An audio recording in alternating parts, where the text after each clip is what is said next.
Bismillahirrahmanirrahim. Assalamualaikum warahmatullahi wabarakatuh. Perkenalkan, nama saya Ardi Ardiansa dengan NIM 24106144139. Saya sebagai moderator dalam presentasi kali ini, dan di samping saya ada dua teman saya. Yang pertama, perkenalkan, nama saya Ulisa Fatila dengan NIM 24106144125. Perkenalkan, nama saya Ibra dengan NIM 24106144126. Oke, dan selesai untuk perkenalan. Selanjutnya kami akan menjelaskan tentang materi Agentic AI or Prestasi Logistik Otonom untuk TPS 3 masa depan. Nah, untuk penjelasan kali ini kita akan membagi 3 tahap, yaitu tahap presentasi bersama, kedua, dan ketiga. Dan untuk yang pertama kita akan disampaikan oleh saudara Afia, saudari Afia. Oke, di sini yang pertama kami akan menjelaskan mengenai judul ini. Yaitu di sini kami membawa judul tentang Agentic AI, yaitu sebuah sistem cerdas yang mampu mengorkestrasi logistik secara otonom di TPS 3R. Fokus utamanya yaitu adalah menciptakan efisiensi rantai pasok dalam pengelolaan sampah modern. Nah, masalah utama di sini yang terjadi adalah ada tantangan ekologi, yaitu kegagalan biokonversi di TPS 3R akibat keterlambatan pasokan bahan baku biologis yang dikelola secara manual. Di sini kami menciptakan solusi, yaitu peralihan dengan asalnya manual menjadi ke Agentic AI, yaitu sistem kecerdasan buatan yang bertindak sebagai manajer rantai pasok mandiri dalam waktu 24/7. Nah, untuk hasil dari solusi ini yaitu mengeliminasi downtime operasional dan memangkas biaya logistik secara signifikan melalui orkestrasi real-time. Dalam proses manual biasanya terjadi rantai kegagalan yang sering terjadi, yaitu biasanya stok menipis, pemasaran terlambat, dan juga sampah menumpuk. Nah, disinilah intervensi AI ini diperlukan untuk menjaga supply bahan biologi seperti maggot tetap presisi agar proses biokonversi tidak terhenti. Nah, di sini mengapa kita itu menggunakan Agentic AI bukan menggunakan generatif AI? Karena di sini perbedaannya bahwa generatif AI ini berfokus pada output konten, yaitu membutuhkan interaksi manusia atau biasa kita sebut prompt, nah secara terus-menerus dan bersifat pasif dalam eksekusi tugas di dunia nyata. Nah, berbeda dengan Agentic AI, Agentic AI ini berfokus pada aksi dan juga pencapaian tujuan, yaitu Agentic AI ini memiliki otonomi untuk merencanakan, menggunakan alat atau tools, dan juga berinteraksi dengan API secara mandiri. Jadi kita tidak lagi membutuhkan AI yang hanya sekadar memberi saran, tapi kita membutuhkan AI yang otonom, yaitu yang bisa mengeksekusi pesanan logistiknya secara mandiri dan terus-menerus. Nah, untuk selanjutnya saya akan serahkan kepada saudara Fadil. Baik, sekarang kita lanjutkan ke anatomi kognitif pada mesin penggerak otonom atau siklus kognitif AI-nya. Jadi bagaimana cara si AI ini bekerja dari mulai persepsi, penalaran, hingga tindakan. Yang pertama itu persepsi.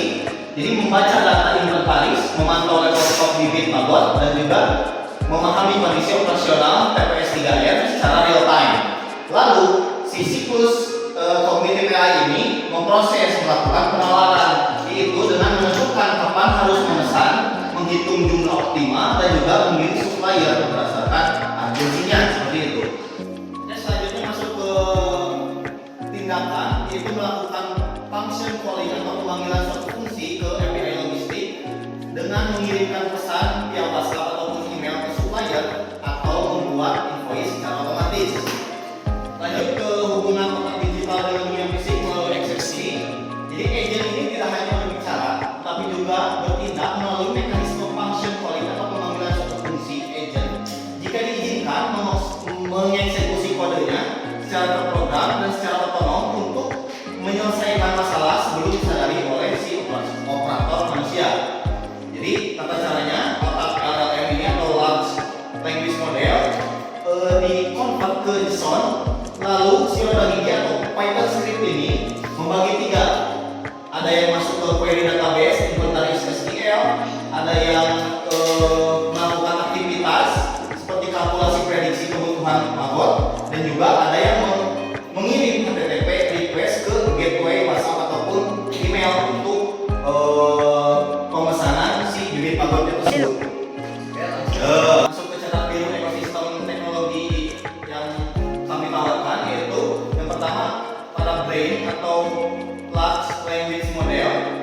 menggunakan Gemini. Kalau masalah AI itu bebas ya. Yang penting logika penalaran dan pemahaman konteks pesanan itu masuk. Lalu framework yang kita gunakan adalah long chains atau Crew AI. Ini mengorkestrasikan alur kerja agent dan juga manajemen memori. Lalu masuk ke integration, yaitu function calling atau pemanggilan suatu fungsi atau API, yaitu menghubungkan AI dengan sistem database dan WhatsApp atau email eksternal kita. Masuk langsung ke monitoringnya, kita menggunakan Streamlight Dashboard, yaitu untuk memvisualisasikan data, status, stok, dan juga aktivitas agent bagi supervisor. Selanjutnya masuk ke sequence eksekusi cepat dari deteksi hingga resolusi mandiri. Yang pertama monitor, jadi agent itu memeriksa database stok TPS secara berkala. Kemudian masuk analisis, mendeteksi stok kritis, startnya dari kurang dari 5 liter dan juga kalkulasi volume. Selanjutnya masuk ke eksekusi, yaitu pemanggilan fungsi pemesanan otomatis via API, WhatsApp ataupun email. Selanjutnya konfirmasi, yaitu mengirim bukti pemesanan otomatis ke pengelola TPS. Nah, proses ini diselesaikan oleh AI otonom dalam waktu kurang dari 3 detik. Lanjut ke pusat kendali manusia dengan fleksibilitas penuh. Jadi meskipun AI agent ini beroperasi mandiri, transparansinya penuh diberikan melalui Streamlight Dashboard interaktif. Tetapi Cloud Audit menekan seluruh percakapan agent dengan API supplier, memastikan akuntabilitas atau sistemnya ini berjalan dengan sesuai dengan apa yang kita mau gitu. Seperti contohnya ini,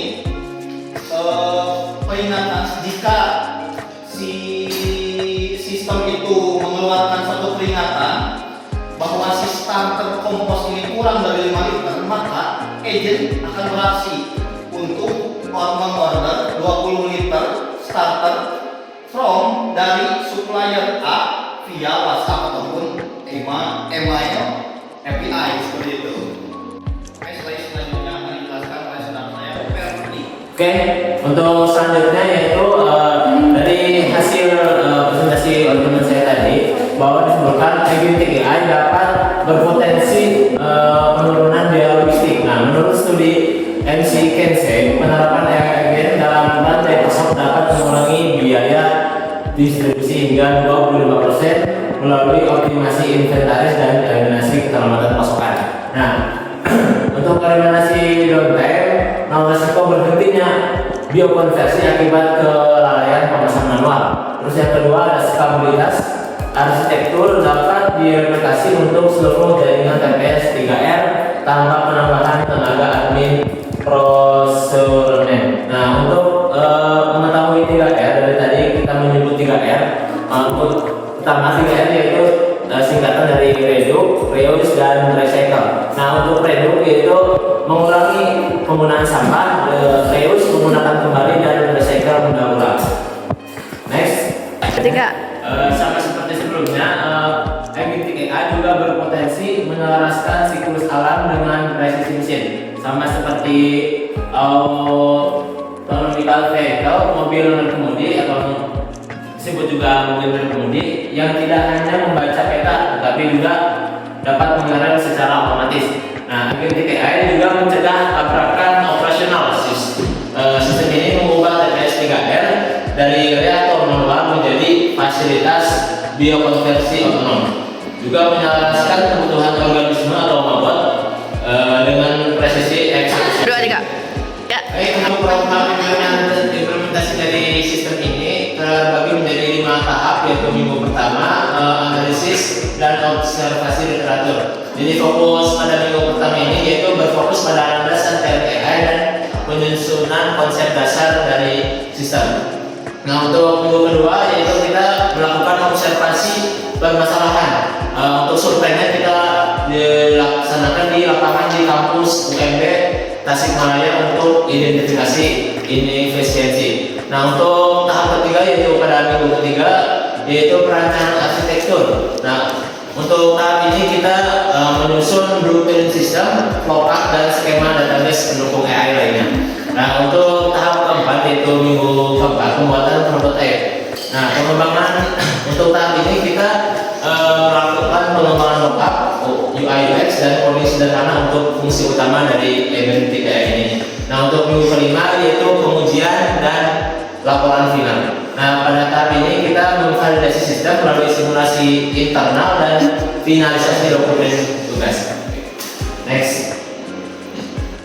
Jadi kesimpulan dari proyek kami yaitu yang pertama efisiensi logistik. Nah, implementasi Agentic AI ini mampu mengoptimalkan rantai pasok dan penurunan biaya operasional logistik hingga 25% melalui otomasi pesanan. Nah, untuk yang kedua itu otonomi cerdas. Sistem ini bekerja secara mandiri selama 24 jam kali 7, yaitu sekitar 1 minggu tanpa non-stop dalam memonitor stok dan mengeksekusi tindakan, meminimalkan human error dan downtime operasional. Nah, untuk yang ketiga yaitu sustainabilitas, menyelaraskan teknologi presisi dengan siklus alam, biokonversi makro, menciptakan ekosistem pengelolaan sampah yang berkelanjutan. Ya. Baik, terima kasih teman-teman yang sudah menyaksikan presentasi kami dari awal sampai akhir.